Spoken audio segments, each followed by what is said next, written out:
สบายดีวันนี้ส่งกับแมทคณิตศาสตร์ทั่วไปจะนำเสนอเกี่ยวกับวิชาคณิตศาสตร์ม .4 เรื่องสำนวนปกติและอปกติบทที่1สำนวนปกติใจความ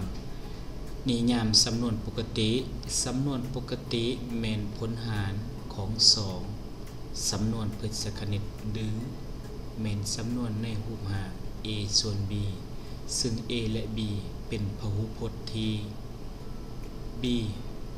ต่างจาก0เอิ้น b ว่าพูด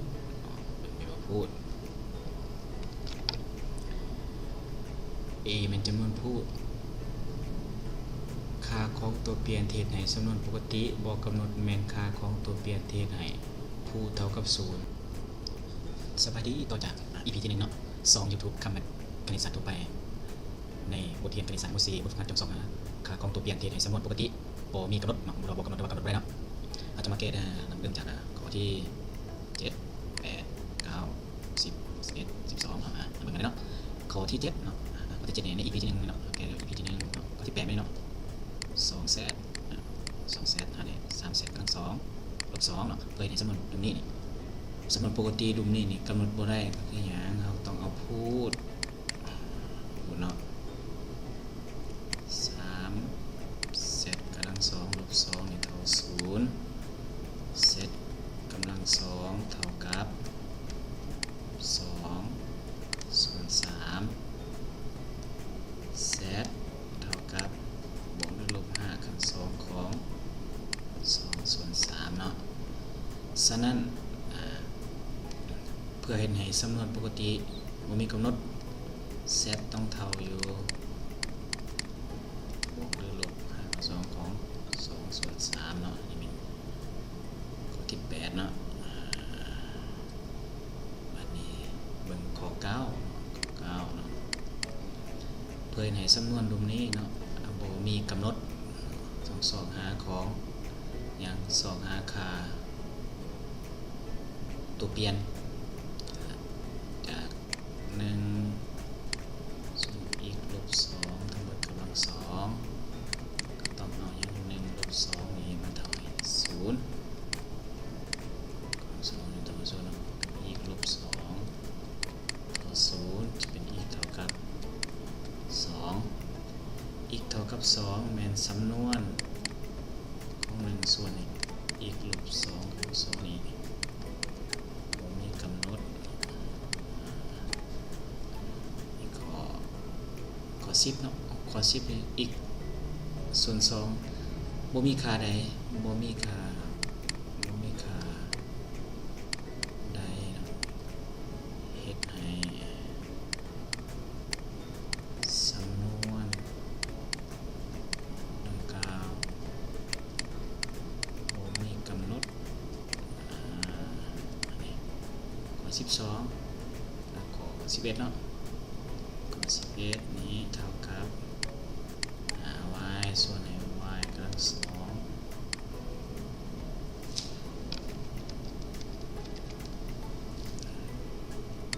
กำลัง2ลบ9ต้องว่างอย่างเอา y กำลัง2ลบ9นี่เท่ากับ0 y หาสมการแยกส่วนคูณได้เนาะ y ลบ3คูณให้ y บวก3เท่ากับ0 y เท่ากับนี้3แล้วก็ y เท่ากับลบ3 y เท่ากับลบ3และ y เท่ากับบวก3นี่เฮ็ดให้สำนวนปกติของy กำลัง2นี่บอกกำหนดเนาะนี่ข้อนี้เนาะ7เนาะ7กับไม่หยัง7ส่วน y กำลัง2ลบบวก2y ลบ3เอาสมการแยกส่วนคูณด้วยกันเลยเนาะy ลบ y ลบ3 y บวก3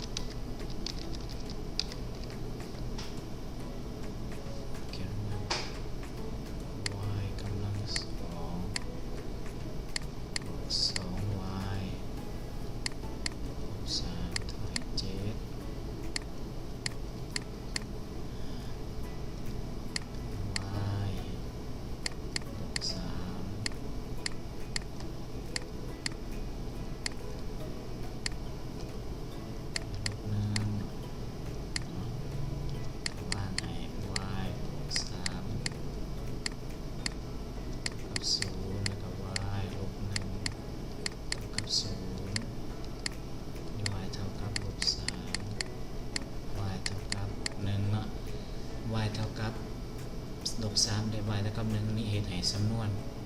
นี้บวกกำหนดเนาะ